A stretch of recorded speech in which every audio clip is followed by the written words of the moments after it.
My guest today is Madison Tracy. Madison is an organizer for 5051 Ohio. I've always been curious about how protests happen in Ohio. I've heard lots of different things from different people. Some people tell me it's paid groups that come in from out of state. Others say it's people here in the community that organize it. So when Madison reached out to me from 5051 Ohio and wanted to share, what they do, I was really interested to hear how that goes. Just a disclaimer, obviously, this episode, we talk a decent amount about politics. We talk a lot about Ohio and Ohio politics, but there is some national politics talked about, since that's kind of the root of why the protest came to be. But in this episode, we really talked about everything from Madison's story, how she got involved in politics, from concerns about Columbus, issues facing Ohio, and even some of the excitement when we look ahead to the future of the city. All that and more on this chronicle of the Columbus Chronicle.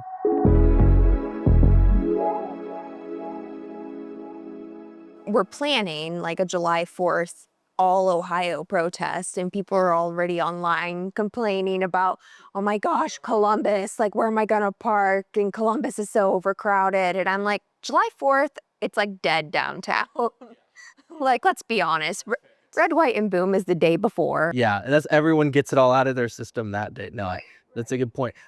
So that's actually probably a great transition into the conversation. The July 4th protest. How do you guys organize? Like, how does that work when you guys go, hey, we're gonna have a protest this day? How does that fold? Yeah. So we're a decentralized movement in terms of at the national level, but also at the state level. So there's no like, you know, person telling us when to do things and what. There is national days of action where 5051 National will tell us like, hey, there's going to be like, July's National Day of Action is going to be on July 17th. Um, and there's a whole process of voting where, 5051 states can have the opportunity to vote for those days. But at the state level, in between those national days of action, we are able to choose what we do in between those time periods. Which it used to be there. It used to be at the very beginning, we would have a national day of action every 2 weeks, and then they were like, and then after so many organizers were literally like, listen, you can't do this to us anymore. They were like, okay, we'll listen to you. So now it's kind of moved to like once a month. But in the meantime, that allows us to be able to do other things like this July 4th protest. We're shooting for an all Ohio theme. So Cleveland, Cincinnati, they're all going to come to Columbus at the State House. Toledo, they have already said that they were coming. We're hoping to get Dayton, signed up and joined. Luckily, July 4th is not the next National Day of Action, so hopefully more Ohioans will be able to join us at the State House, because National Days of Action tend to be not only the big cities, but the small cities. So for this past protest on June 14th, which in Columbus we had it on June 13th because we didn't want to interfere with Pride. For this last one, we had, I believe it was probably close to 86 towns and cities across the state of Ohio that came out and, protested, whether it was a town, a tiny, tiny little town of 1,000, and there could have been, 20 people there. That still like is amazing. One, because it's like you are like this big compared to the rest of Ohio, and you are also very, very red. And while we're a nonpartisan organization, we're not getting a lot of support from the red conservative side of politics right now. Just because it's very hard to find like a Republicans Against Trump organization in Ohio, especially. That doesn't exist here. But yeah, that's how we kind of create those events. So each city kind of does their own thing when it comes to National Days of Action. We have an entire team, it's a small but mighty team. And we have a little team that, tracks protests. I helped do it this past weekend. tracks them, and then after the protest will contact the organizer and ask, like, hey, how was the turnout? Do you have an estimated count? And that's how we get our counts. Because on social media, we will post a graphic eventually. This week it's taken a little bit longer because we're having to track 86 towns. But eventually we post, attendance and turnout. And that has been the biggest thing that, our goal is to get that out so that it empowers more smaller towns to go out there and, protest if they want.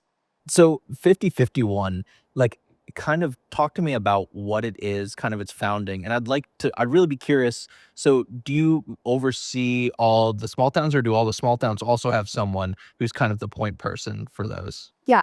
So 5051 first, it stands for 50 protests, 50 states, one movement. The goal is to have, on those national days of action, all 50 states protesting on a single day. And the movement as a whole, the values are to one, uphold the Constitution, two, liberty and justice for all, and three, end executive overreach. And those are the main goals as a, movement as a whole. Um, and then when it comes to small towns, each small town, we do not delegate that. We do not, organize small towns like that. We do not have the team size for that.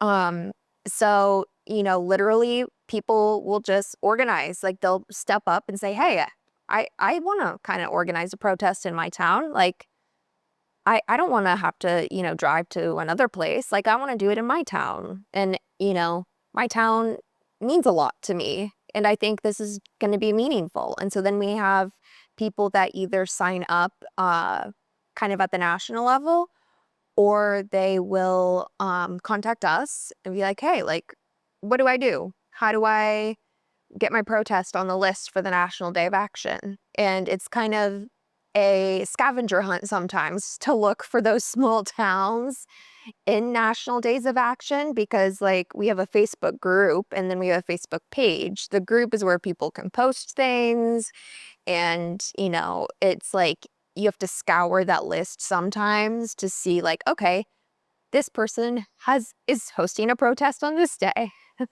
This person's having a protest on this day. Um, but yeah, I mean, all the small towns, I mean, they are organized by themselves. Um, we do have Ohio 5051 like chapter leaders in Toledo, Cincinnati, Cleveland, Columbus. But that's really it for like the major cities. Everything else is organized either by someone. Sometimes it's organized by that county's Democratic Party, Democratic Club. Sometimes it's organized by Indivisible, like that community's Indivisible organization. I will say, some 5051 chapters still work with Indivisible. Um, you know, some don't because of differing opinions on things. But it's really important to distinguish that 5051 is a completely separate organization from Indivisible. People get us confused a lot because we work together a lot at the national level. But, some of the smaller things that we do or promote is not necessarily always with Indivisible. And so people, even in our Columbus chat, like that we have set up, get things confused. And yeah, that whole chat is crazy, man. Like, It's interesting because it sounds like it's, while maybe the hub where people can come is from the top, most of, like, the actual organizing is bottom up, where very interesting, very yeah, interesting. we do not have like a hierarchy, per se. We do have people that step up in kind of, I wouldn't say leadership positions, but in kind of like organizational stance positions. Like you need to be able to have someone to say like, hey, like, let's do this. Let's, get this to-do list done. Let's do this. Um, I need to have, a volunteer to do this. That's kind of been my role in the past couple of months. And I've slowly kind of turned myself almost into a state organizer. Um, but I'm not a state organizer. I'm like, I do not want to be in any of those meetings. They have so many meetings about like different things going on, around Ohio. And I'm just like, I'm happy with just being a Columbus organizer for now. But like in terms of, going back to that small town kind of talk, I will say we do support them. So for example, for this No Kings Day, I think it was 2 days before the protest, we sent out a mass email to all of the organizers, basically with helpful information, especially with everything going on in the current, country and everything politically. We wanted to make sure that everyone's protests went off nice and peacefully and, nothing happens. So we sent out a bunch of resources for that. And, that's the extent of our work, though. We don't tell them what to do. We don't tell them like how to protest. We just kind of offer guidance when it's needed. Um, and yeah, I mean, it's been really incredible, like to see, especially the small towns. Like, I mean, it's crazy. It's insane to me. Yeah, my dad went to the one in, I think, Ashland, Ohio. Yeah, which again, it's like I went to school, at Ashland University and, don't live too far from there, but it was just like that takes I feel like that takes a little more guts to go to one of those ones where it's like you're in a much smaller, town, but besides the point, how did you get involved? Like, what's your story? Yeah. Um, so if you want to talk about how I got involved like with politics, Yeah, let's start at the very beginning. Like, how so, originally from Columbus area, like this yes, sort of Central I'm Ohio? originally from the Columbus area, born and raised. I was literally born right down the street at Riverside Hospital, as well as all three of my other siblings. Um, so yeah, and Columbus has a special place in my heart. It's somewhere where we kind of always went growing up to restaurants and to different things like COSI and the zoo. Um, and then as I was growing up, I grew up in kind of a more, I wouldn't say liberal town, but it definitely wasn't a red town. It was more of a neutral town. I mean, I grew up, my parents were Republicans growing up. Um, and so, I kind of had the normal Ohio childhood, like where a lot of parents are Republicans. And, obviously now, I mean, my dad's still questionable. I don't know. He doesn't talk about it. My mom is not one anymore. Neither is my grandmother. Um, but, coming from childhood, my parents never talked about politics, which is very interesting to me and very interesting to my parents too, because my mom is like, we never talked about politics ever in the house. So I don't know, like, how you got this, like, whatever you got going on. She's like, I don't know where you got that from. Um, and so, but so my first year that I could vote was in 2016. So literally, like, my adulthood and or really, like, you don't really pay attention to politics. And some people still don't until you can actually vote. And so I have literally only ever known this kind of dystopian side of politics where, like, we see this shift in the Republican Party, and then we also see this shift in the Democratic Party. And that's all I've ever known. Like, for the past, I don't know, I can't count, but, I'm 26 now. Yeah. And Much the rhetoric's much more inflamed. oh, of course, yeah, absolutely. And it's only gotten worse too. Like in 2016, like that was mild compared to now. And yeah. And so I initially, obviously that played a factor into, I think, my role into how I got here at this point. But another factor was in 2022 when Roe v. Wade was overturned. Um, that's when I really started getting involved. Um, I had already had my own TikTok page just to have a TikTok account because I also work with social media and do social media influencer work for influencers. And so I just decided, hey, like I don't see anyone on TikTok right now talking about politics. And so I just kind of started posting here and there on my personal TikTok, like stuff about Ohio politics, like what was going on. And that was that. And I participated in, protests that year. I did a bunch of like postcard writing that year because it was a midterm year. And that was that. And then, 2023, I had my own mental health setback. I'm not afraid to share that. I think it's very important to share about mental health. So 2023, I kind of wasn't as active just because I was kind of focusing more on myself and focusing more on getting myself stabilized. Just from, years and years of built up trauma, whether it be from COVID or whether it be from childhood. Um, I graduated Ohio State in 2021, like right in the midst of COVID. A year or basically 2 years of my college career were taken away by COVID. And, I'm not saying that was bad. I understand why, things had to be online.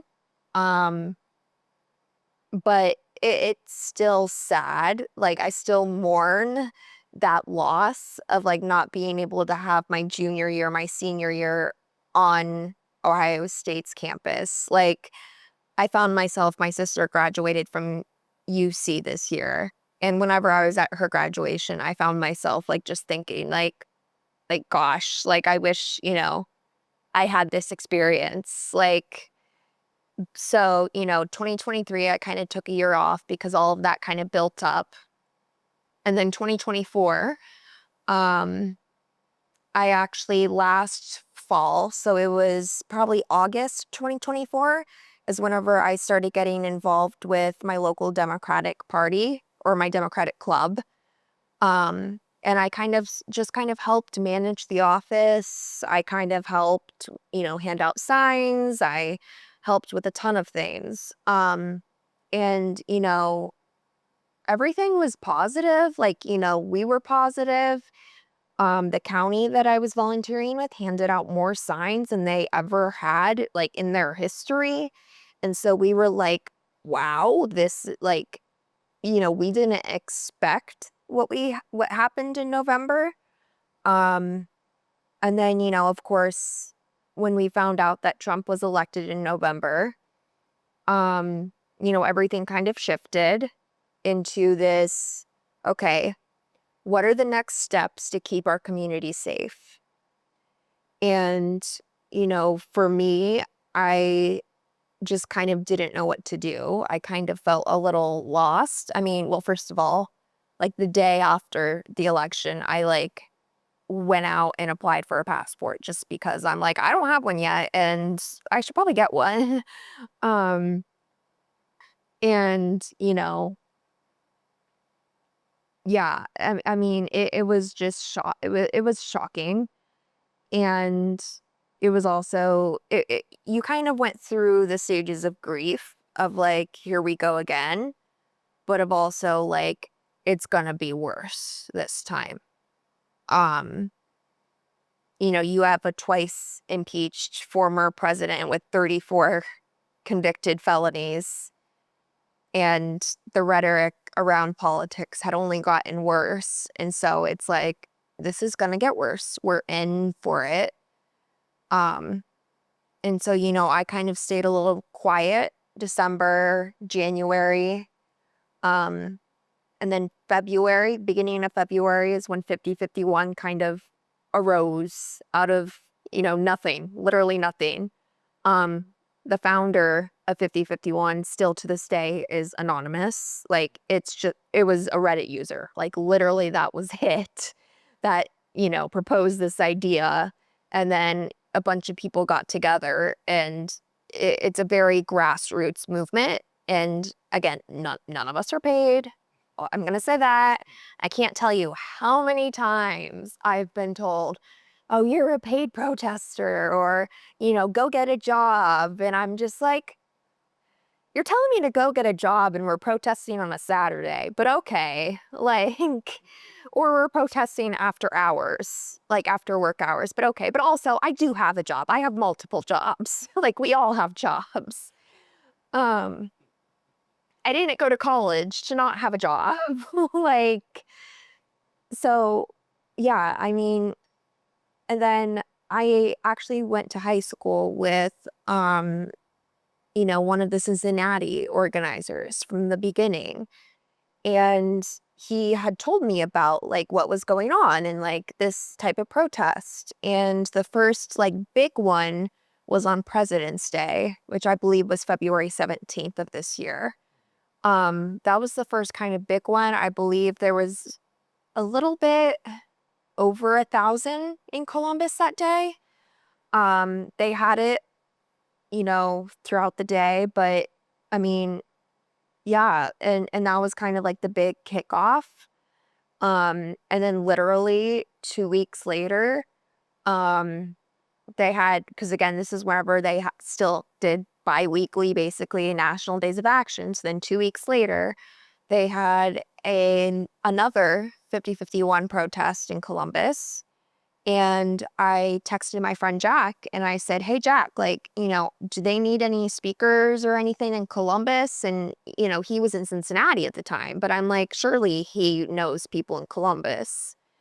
And he's like, you know what, let me check because I'm like, because, I'm willing to help out. Like, if they need speakers, like I can speak on behalf of, a bunch of people, because I know a bunch of people are terrified right now of what's going on. And this is also when, things started escalating, and, things also got very personal for me, with what was happening in February with the Trump administration.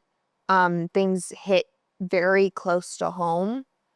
Um, and yeah, I mean, I just texted Jack up and he was like, you know what? Here's, the contact information for the Columbus people. And shout out to Ben, who was, with Columbus for a while. He was only with Columbus like March and April, and then he took a break. A lot of This is what happens with a lot of movements, is a lot of organizers get extremely burnt out. He took a break, and he's originally from Worcester, so like it was quite a drive for him to make. Um, and yeah, and so I spoke at my first protest ever, and like the 5051 National Day of Action, that was on March 5th. It was either March 5th or March 4th. I think it was March 5th. Or no, it was March 4th. Sorry, because the theme was March 4th democracy or something. Yeah. I don't know who creates those slogans. Um, but yeah, so I spoke, and there were about 500 to 700 people at that protest. And, it was less publicized. So just from like our social media and word of mouth, like we got that many people at the State House. And, we had a little march and everything. And then literally I was just kind of dragged in from there. Like, I was like, okay, like I was just kind of put in from there. In for a penny, in for a pound at that point, just kind of. Literally, I'm like, I did not know what I was getting myself into. I'm glad that I'm part of it, but like I did not know what I was getting myself into. Like, it was big.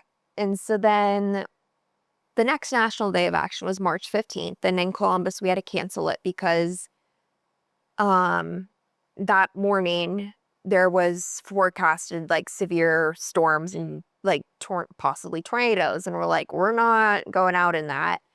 And then of course, literally an hour before like the protest would have happened, the weather changed and it was sunny and perfect, just like Columbus weather does. And then we got people complaining and, but people still turned out. Like we had a couple of organizers that, made their way down to the State House just to make sure everything was okay. And to make sure everything, was safe with everything. Um, yeah. And so I kind of, I mean, it happened very fast where it was like between March 4th and April 5th, I was kind of thrown into this position of, and I won't say thrown, I took up the position of kind of being something that we call like a lead organizer. And that's just like, the main organizer that kind of helps, grab all the things under the umbrella and brings it all together and wraps it up like a baby and like there's your protest. Um and so I kind of took on some of the main organizer leadership a little bit on April 5th, which we partnered with Indivisible Central Ohio for, and that was the first like big national day of action, where I forget how many nationwide protested. But in Columbus, we had around 6,000 people protesting at the State House, which is pretty big. We have plenty of videos if anyone wants to see that. That's all on our TikTok account and our Instagram and everything else. I mean, it was massive, and it was also pouring rain the entire time. So the fact that we had 6,000 people show up in the pouring rain was crazy. We had some amazing speakers that I helped organize for that event. They were all native, to the Columbus area. Maybe a couple of them were, a little bit out of the Columbus area, but the big one was Representative Munira Abdullahi. She spoke at that event. Morgan Harper also spoke at that event, and Dr. Hassan Kwame Jeffries spoke at that event. They're all Columbus natives. And, Representative Munira, she's actually been in the news recently because she went down to the Cincinnati Butler County Detention Facility after a Columbus immigrant was taken off the streets and family wasn't told anything, and she was just trying to find information about him.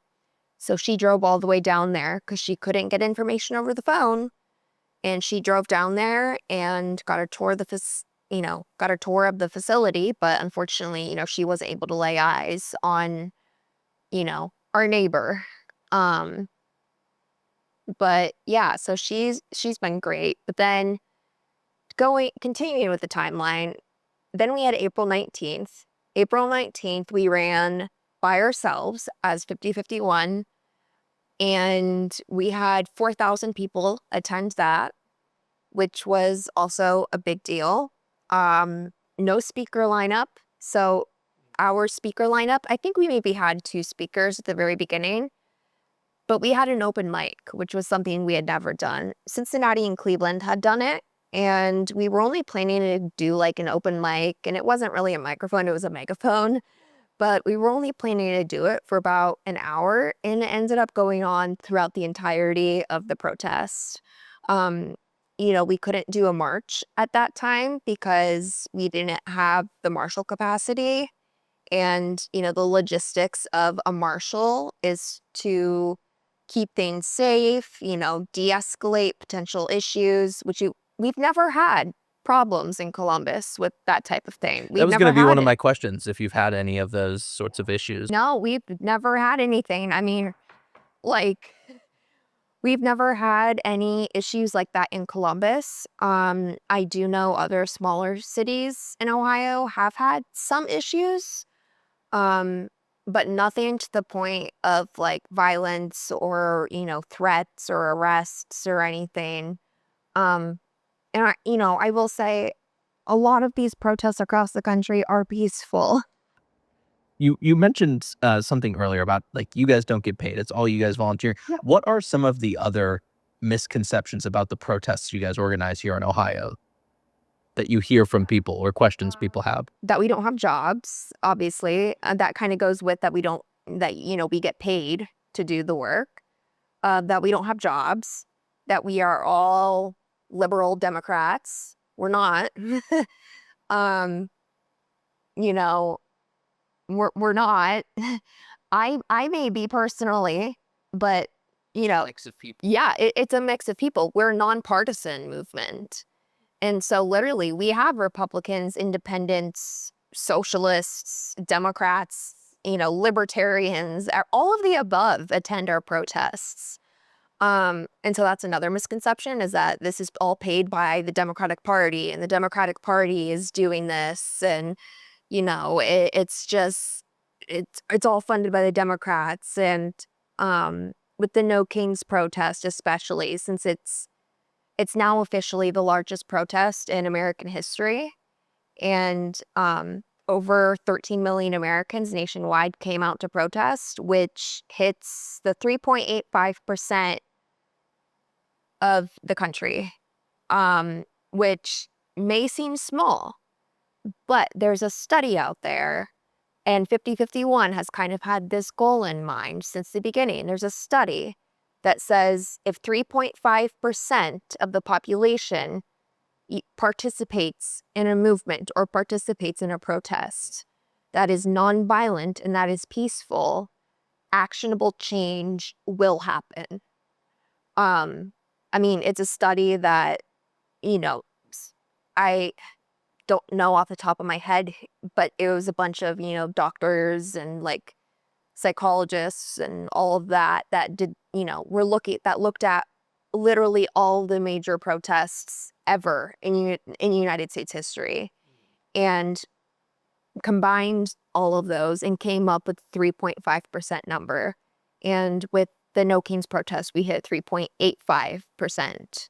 So not only did we hit 3.5, we went over 3.5, which is exciting. But, I mean, it's just, there's just a bunch of just, I don't even want to say misconceptions at this point. It's literally conspiracy theories at this point. I mean, like, Well, it sounds like it's like you and just other volunteers who kind of have, or I don't know if this is the right word, like meet up or have a group chat or something to that extent. seriously, that's what it is we just, yeah.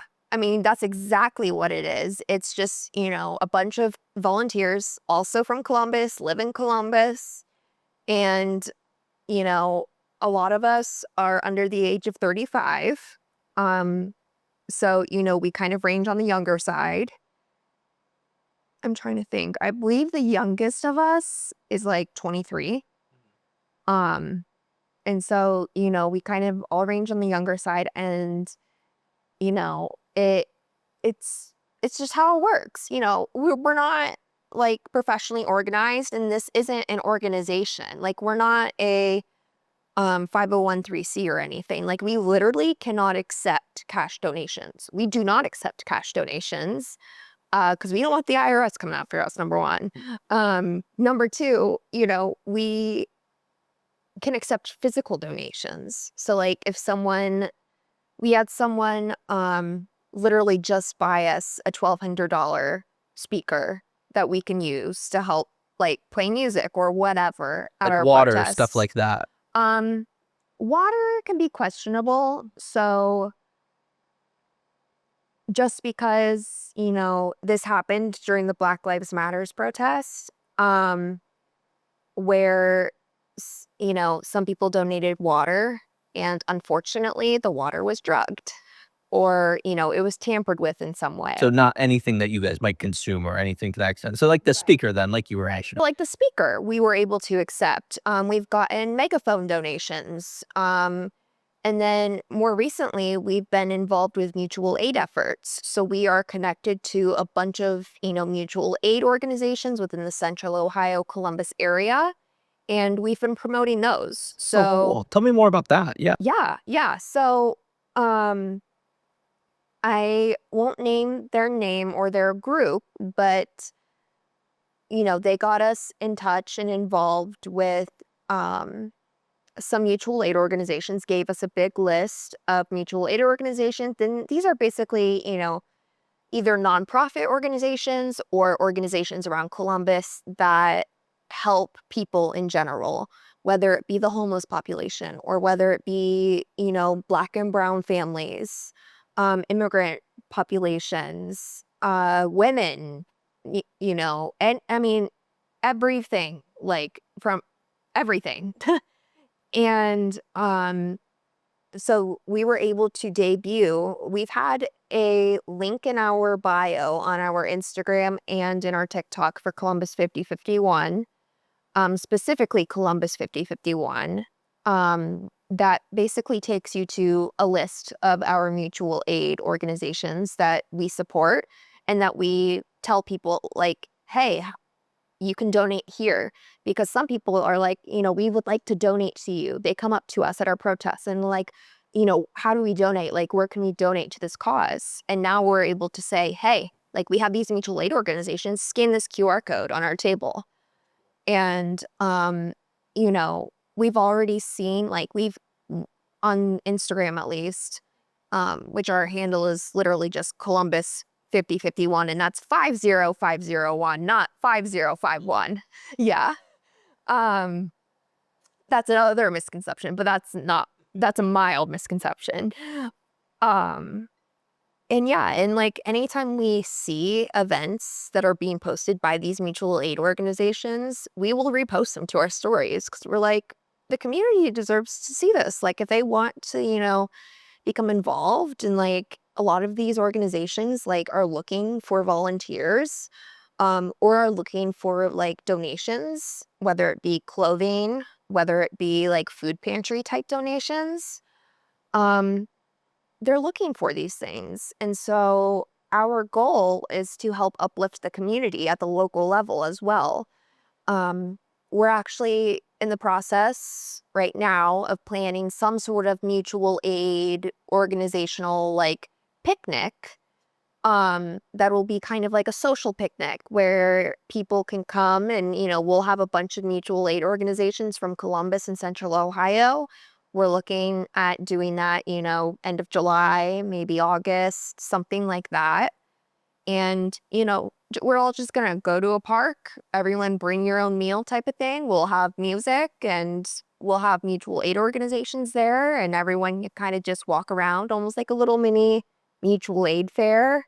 So it's much more than just the protest. Is that maybe this turns into something that becomes more of a community hub for? Absolutely. Ah, it's really cool. Absolutely. And that's what 5051 at the national level, its whole goal is to do that as well. And so that's also another reason why there's only one National Day of Action a month now, so that we're able to actually do things within our communities. I can't speak on behalf of what, Cincinnati or Cleveland are doing, but I can speak on what we're doing in Columbus, and that's amplifying mutual aid, amplifying those organizations, whether they're social justice organizations like the Ohio Women's Alliance. Recently at our No Kings event, we had OPAL, OPAWL. Their goal is to basically increase AAPI feminist leadership in Central Ohio. And we had them tabling at our event. So, we're inviting them too to our protests. We're not just like saying on social media or like putting a QR code out there, but like we're actually inviting some of these social justice organizations to work alongside us or to table at our events. Um, and, we've worked with PSL Columbus. They are amazing to work with so far. They've been amazing to work with so far. We've also promoted some of their events, including some of the ICE protests that they've been holding. Um, they held their first one a week ago. So that was, I don't even know dates anymore, but they held their first one a week ago. And, we were invited as an organization to just come as citizens. And one, it was nice to be there just as a citizen and like just being able to like listen to the speeches and like march and, participate in the actual protests and not be an organizer. That was great. Um, and then, today they're having another no ice protest. And, I'm going to be speaking that one on behalf of Ohio and Columbus 5051. They asked me to speak on behalf of that. But, we're working with them with our upcoming July 4th protest. Because to them, it's also extremely important that we amplify the voices that the Trump administration is kind of cutting off or diminishing right now, or the communities that are being most affected by everything that's going on, whether it's the immigrant community, Black community, brown community, women, veterans, you name it, we're going to be amplifying those voices on July 4th. And again, we're calling on everyone to join. And this isn't just like Columbus saying, hey, everyone, come to Columbus because we don't want to go anywhere else. No, this was an Ohio decision where we were like, you know what? Columbus has a state house. 4th of July is Independence Day. That in itself is like just a symbol of like this movement and what we're doing. And the state house is where Ohio laws are made. Like, it was obvious to us, like, okay, Columbus is going to be the host city for something like this. And it's interesting because this is something that before I was even part of 5051, I had this idea of like a Cincinnati, Cleveland, Columbus, like merging protest. Like before I was even part of the organization, I texted my friend Jack again and I was like, hey, like you need to make sure like you get, you do this, get this done. Cause I think it'll be really impactful. And he's like, it's a great idea. And then no one brought it up. So then I think it was the end of May in our organizer chat, which encompasses all the organizers across the state. I just put like, hey, 4th of July, mass all Ohio protests, thoughts?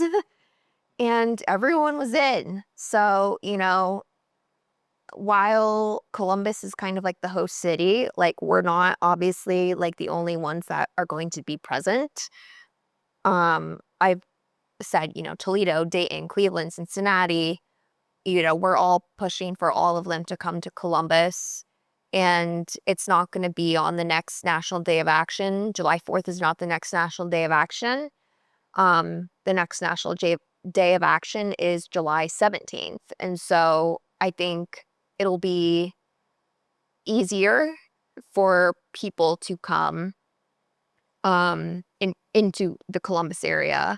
And, as a Columbus organizer, we're able to show off our city a little bit, like to anybody who hasn't come to Columbus before or to anybody who hasn't been here in a decade and now complains about parking. And it's like, no, there's plenty of parking. Don't worry. If only there was a train to connect us. Right. Well, that was just That's a whole nother story. Yeah. It's a whole episode on its own. that was just cut. That's one that like the rooster could get into.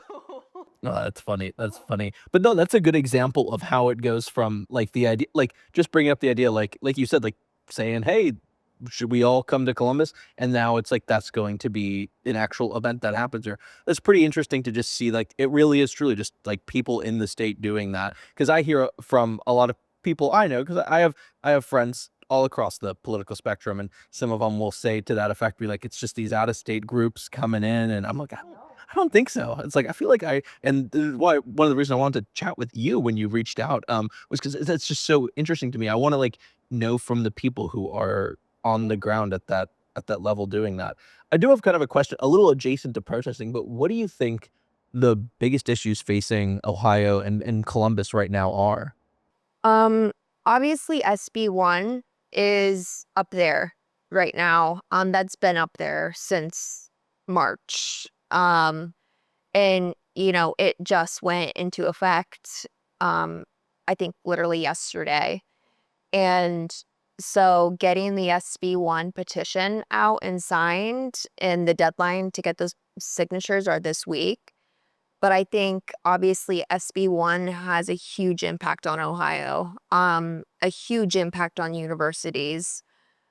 I I do not think the Republicans in the state house understand the importance of DEI when it comes to education.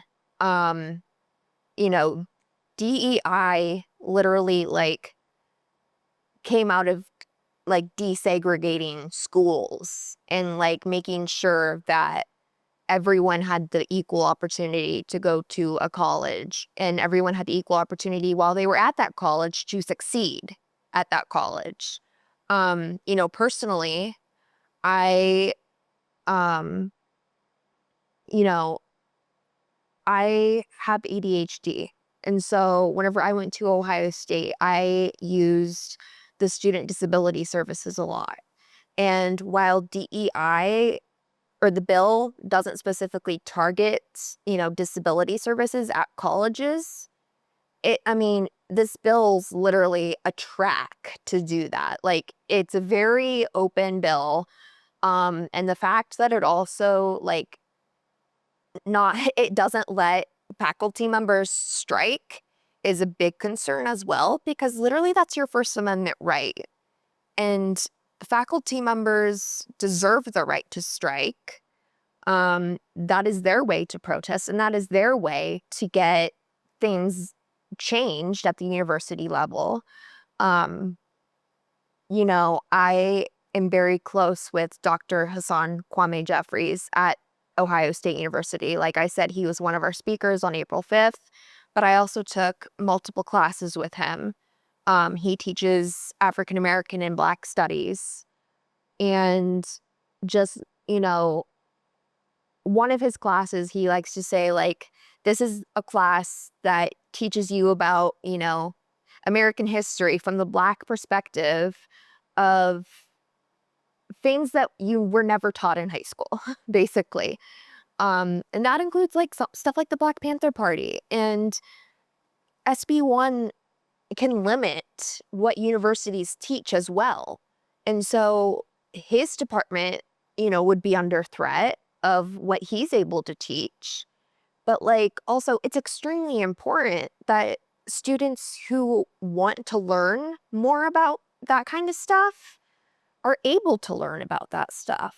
Like I was amazed at how much I learned, and it's crazy because in one class alone, there were probably 3 or 4 people that I went to high school with in the same class. I went to a majority white high school, okay? So, like, we did not have that type of education, and I you know, Dr. Jeffries would joke about how, like, there were 3 or 4 of us from the same school, and he's like, What are they teaching you out there? Like, why are you here?"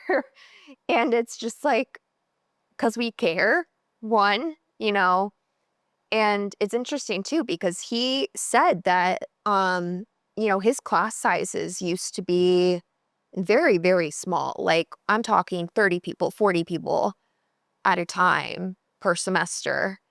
And that was before 2020. And then 2020 Black Lives Matter hit. And all of a sudden, he started seeing his classes skyrocket because students wanted to be educated more in what was going on. And again, it's not up to Black people to educate us on like things, but as a professor, he loves doing that. And, you know, a large majority of my class that I think fall semester of 2020, like, was white. Like, so, it's going to impact a ton of students that want to learn about that kind of stuff and aren't able to. Like, I am so grateful for those classes because I learned a ton. Um, and one thing that still sticks out of my mind that I don't know why it's coming to my mind right now, but Dr. Jeffries always said that um he asked us once, like, who knows anything about the Black Panther Party? And, some people knew, some people didn't. And he's like, well, get this. The majority of Americans, the only thing, or like the only reason why they know about the Black Panther Party is because of the movie Forrest Gump. The literally the 45-second clip of the Black Panther Party in Forrest Gump is what the majority of Americans That was my first exposure. Yeah, guilty is as what the charged. I majority of mean, yeah. Americans know about the Black Panther Party. And in that movie, they were shown as being violent and armed. And, it's like that's not what they, did. Like, they're the ones why we have free school lunches now. Like, they started that whole thing. Um, they're the reason why we have free school lunches in a lot of schools. So obviously SB1 is a huge problem that I see right now in Ohio. Another one is just recently, I think it was brought up by a Cleveland politician. Um, and they're looking to, you know, they're going to try to ban abortions again and make them homicides. And it's like, didn't we vote on this as like Ohioans? Like, we already voted. This is enshrined in our Constitution. Like, 54% of Ohioans voted to enshrine it into our Constitution. Like, why do you Which keep is not a going at close thing in politics to have like it's 54% is a good amount of it? people. It was not 50.5%. It was 54%. And I remember the year that that happened, they obviously tried to make it so that we needed a threshold of 60%, and that was shot down, ironically, close to 60%. um, but like it's just crazy to me because it's like you're completely ignoring the will of the people right now. And Ohioans deserve so much better, like, than what we're getting. Um, the budget bill is obviously concerning to, basically gift the Cleveland Browns a stadium while, public education is, yeah, public education, the budget for that is decreasing significantly. Um, and at this point, it's like public education in Ohio is struggling, and it's always struggled. Um, except like within the years where we actually had a Democratic governor, there are statistics about that. But Ohio's only ever had a Democratic governor like once in the past 40 years. So, that's a little different. Um, so like the budget bill's a big one. Like, why are we giving money to a failing football team? Sorry to anyone that's out there that's a Browns fan, but like Guilty as charged, a, sadly. a failing football team, like, to move their stadium out of Cleveland, and like where Clevelanders like don't even want it. Like, I mean, Cleveland people don't want it. So it's like we just keep giving money to the Haslam family, or the Halsam, I don't know. Haslams. Yeah. Yeah, we just keep giving money to the Haslams and taking that money instead. And it's crazy because it's like I, you know, the school that I grew up in, K through 12, is one of the schools that will be affected by Intel if that ever happens. That's another thing entirely within Columbus. But like if that ever happens, they'll be affected significantly by population. Um, and yeah, it's just crazy to me. And it's like, I'm fortunate to have gone to a really great school, a great public school where, you know, the village and the town was able to pass like basically almost every education levy. But that doesn't like you can't raise a levy so high to kind of, I don't know, to like fight against that deficit that the budget bill is going to be taking away. So, that's an issue. And, it's just like, I think a lot of the Columbus issues stem from the state house, directly from the state house. And we also don't have a lot of politicians that are fighting for like us or Ohioans because, again, like I just said, we have politicians that are out there putting out more abortion bills, and it's like we that should be long gone. That should be end of discussion type of thing. That should be done with. Like, well, why are we still out here doing this? And it's just crazy to me how many things are come about, and it's like, yeah. A little more microcosm then. And I like to ask this question of everyone who comes on, looking at Columbus specifically, when you look towards the future of the city itself, on the same breath we've been talking about what maybe concerns you there, but also like maybe a little more uplifting, what excites you about the future of the city? Yeah.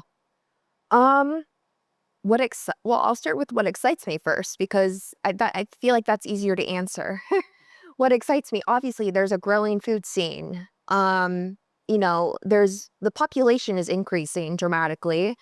Um, I think I saw something that it was like by 2030 something, the population would go over 1 million. Right now, it's like at 920,000. And so obviously that is huge. We're already the 14th biggest city like in the country. The art scene is exciting. Columbus has a rich history in the arts scene. Um, and I mean that's crazy in itself. I mean, the short north is amazing. Um, you know, all of that. Obviously, I have to shout out Ohio State because like I went there and like everything. But again, Ohio State, like, I guess this is kind of a, a a concern is Ohio State kind of, mm, when Trump said get rid of DEI, Ohio State was like, okay. And this is before SB1. So, so obviously that's a concern. Um, Another concern, is I think crime amongst children in particular.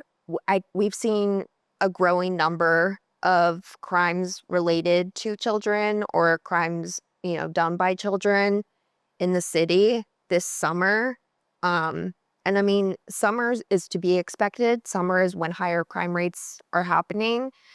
Um, but it's also unfortunate. Like, I wish there were more programs for children out there or like affordable, free type programs that were out there for children, like that they could do summer activities or recreational, like whatever. Um, but it doesn't feel like there is, or it's not accessible to everyone. Um, you know, and with that comes like crime in general. So I'm old enough to remember that, like, I'm not old enough to remember when the short north was really, really bad.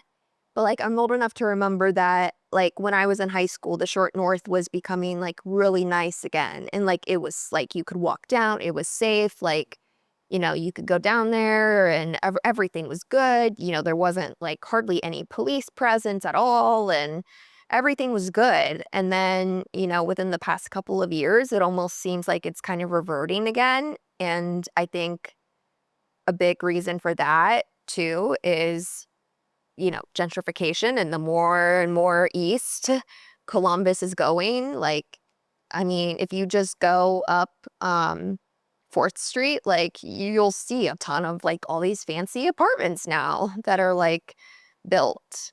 And so obviously housing is an issue too.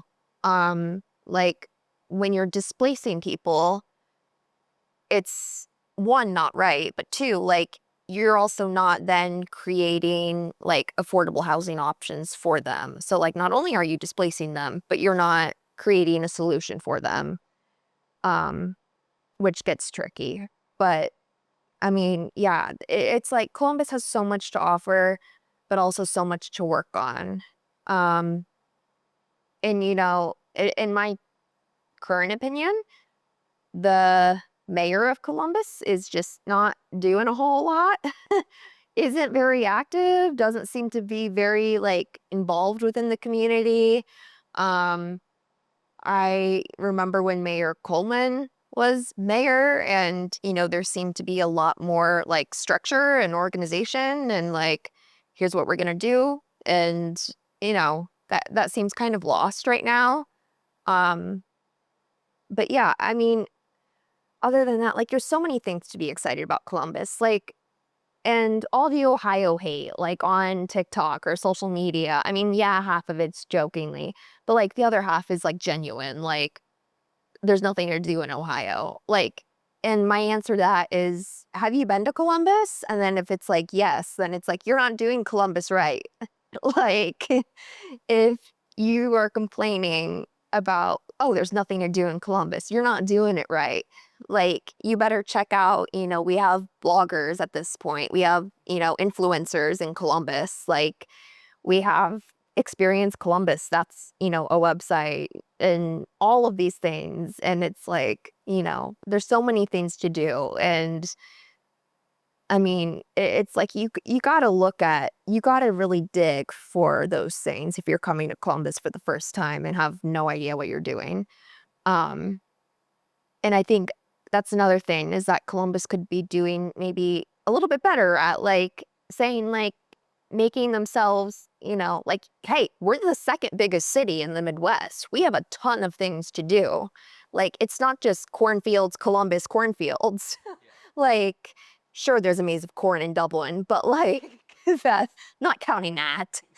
Um, but like, there's so many things to do in Columbus and even outside of Columbus, Dublin and, Bridge Park area and New Albany and Westerville. And I mean, all of these places have so much to offer. And, so many people I think are missing out. But yeah, and yeah. Yeah, I did the Ohio to Erie bike trail, like, I did it reverse, so Lake Erie to Cincinnati, and it just gave me such a new lease on the state, like, just how much I appreciate it more. You mentioned food. I always ask this as well. Favorite places in Columbus to eat, drink, hang out, all the above. So I'm just gonna going along with 50-51. I'll say, as organizers, typically after protests, we all hit up late night slice. So that's something that recently has been kind of we've been doing more. Um, and also Bud Dairy Food Hall is an I mean, if you want a place with a bunch of options, that's where to go. Like we just had one of our organizer meetings there just because like there's so many different options for everyone to go and see. And um, but yeah, late night slice is one of the places that like is on my mind right now just because like as organizers we typically hit that up after protests Oh, I bet that because slaps after a long day. oh yeah, after a long day on your feet, after speaking, after yeah, I mean like we're trying to figure out like are they going to be open on July 4th? Like I hope so, but I also don't think so. Um just because it's like you know, I'd love to be able to like show our other like organizers like, hey, like this is where we go to hang out after protests. And I mean, we would take up probably half of their restaurant, but I mean, who cares? Um, we tip well. Um, but yeah, that's definitely one. And then of course, you can't go wrong with some Jenny's ice cream, but I'm also impartial like to Wits. I mean, I love Wits like for ice cream. Um, I have to say that. So, um, but yeah, I think that's kind of the answer to that question, just because that's kind of where I've been going out the most lately. Yeah, amid everything else you're doing. Okay, then final question for you. It's like anything else you wanna talk about? Where can people find you guys? Yeah. So we have a website. It is 5051. Again, that's 50501 oh.io. We have social media. We have a Facebook, Instagram, Blue Sky, TikTok. We have a Facebook group as well. And all of those are different. TikTok is Ohio.50501. Instagram is, I believe, Ohio_50501. And Facebook is just Ohio 5051 50501. I don't know our Blue Sky, just because I am not on that a lot. I don't believe we have Twitter, well, X. I don't believe we do that, just because, I mean, no one's really on that anymore. I personally don't go on there anymore. I deleted my account, so, um, and I mean, we also have a Reddit page where, we post events and stuff, and we also post events up in, like, the Columbus protests Reddit feed, or in the Columbus Reddit feed, for Columbus protests. Often we'll do it in the Ohio Reddit channel as well. Um, I mean, you can find us anywhere. And then also, like, our protests, if you want to become involved, you can come up to us, ask us questions, sign up to become involved there. Or on our website, we have like a volunteer with us or get involved. I think it's the tab, and then it takes you to like a volunteer form that you can fill out. And we're always looking for more volunteers, especially in Columbus. Like I said, we are, trying to grow our safety marshal, group right now, just because it's rather small. And Columbus people are relentless sometimes. And it's like, I get it. Like, and, I've talked to someone at the 5051 national level before, and he's from Boston. And he says, you Ohioans are a lot like Bostonians. Like the whole state of Ohio is just like Boston. Like, and I'm like, yeah, I can't disagree with you on that one. Because it's like literally like every time we do something, the immediate question is, what's next?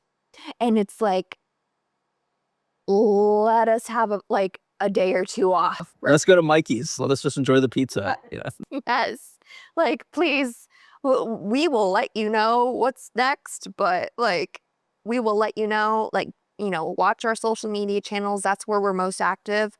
Obviously, if TikTok, like, goes away for whatever reason, which I don't think it will anytime soon, um, we're thinking about, like, starting a YouTube short channel just because TikTok is our most followed platform right now. Um, I'm proud to be part of that small TikTok team. There's 3 of us on that team.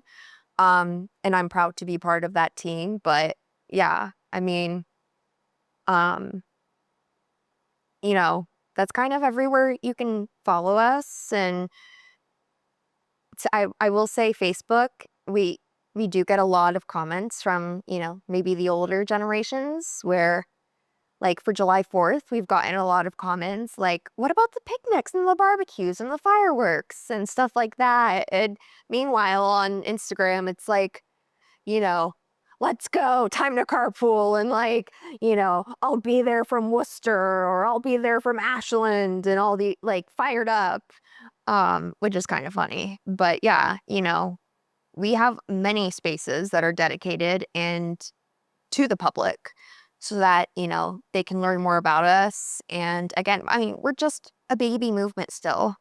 Like, we're a tiny little baby still. So like, be patient with us. That's what I ask too, is be patient and be kind to your organizers. We do a lot of work, again, unpaid.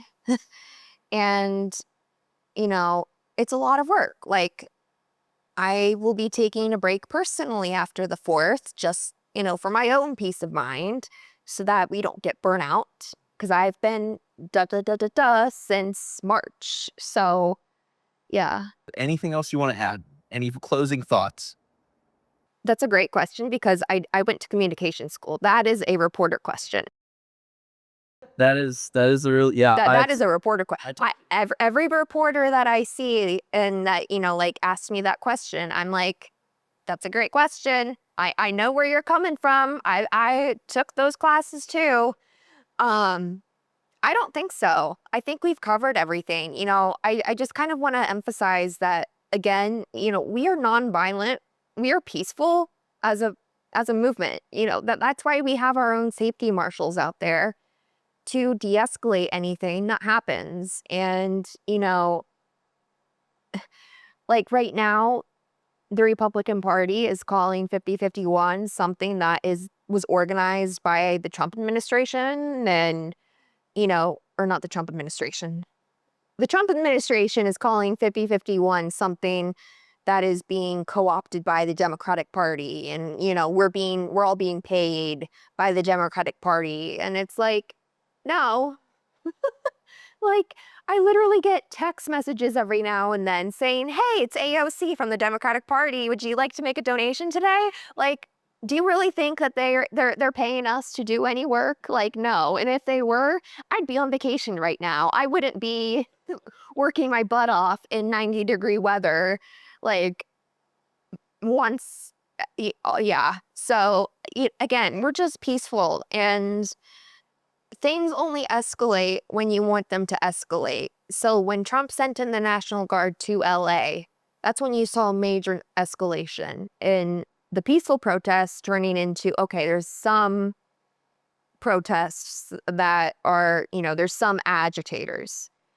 But that is what the current administration wants, is they want to see violence on TV. They want to see non-peaceful protesters, and they don't want to acknowledge the peaceful protesters. In a press conference, I think it was yesterday, you know, Carolyn Levitt literally said something about, she was asked about why the Trump administration wasn't, I guess, kind of acknowledging peaceful protesters. Instead, he's grouping us all in together as mobsters or rioters. And it's like, that's not the case.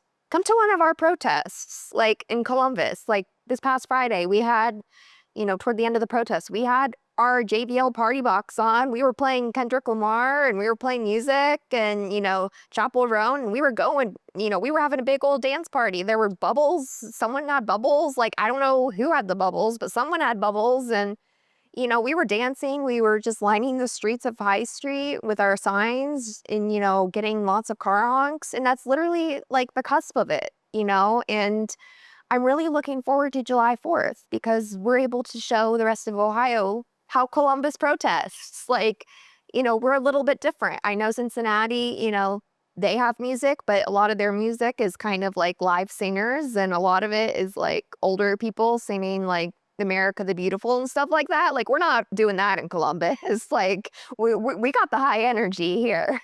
Um, but yeah, I mean, I would just end with that, is that we're totally peaceful. Like, there, and yeah, and to all the people that like say, go get a job, or, I mean, I've received threats on TikTok myself.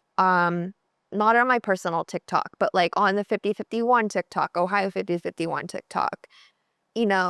I posted a video probably a week ago talking about, hey, there's ICE raids going on in Columbus right now, just as an informative video.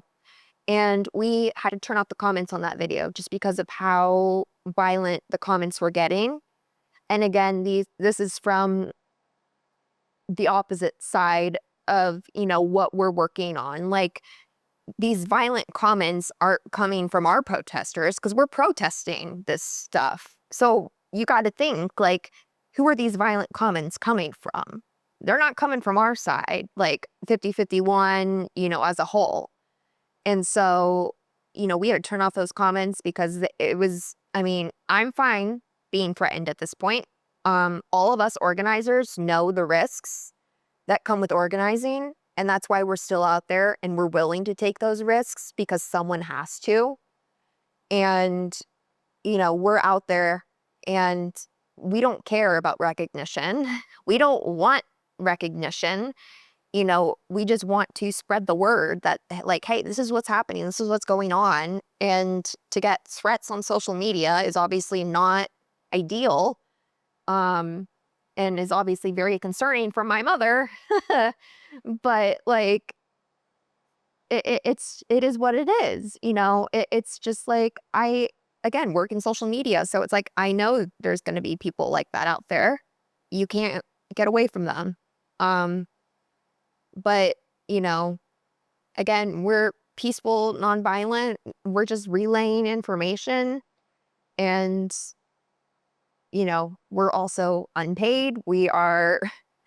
Most of us have gone to college. All of us have full-time jobs, if not more than one full-time job. Some of us have kids, so it's like working 60 hours a week on top of doing this. And so, we're not, yeah, just kind of putting those like rumors and conspiracy theories to bed. Like, just stop. Like, you're not doing anything by calling us agitators or anything, because we're going to continue. We're not stopping anytime soon. Like, you're not going to stop us. And I will say, over the weekend there was a fatality at one of the Utah protests. A peaceful protester with 5051 was killed by a counter protester. And it's kind of a reality check. It's a wake-up call to us, but also like, why this wasn't necessary.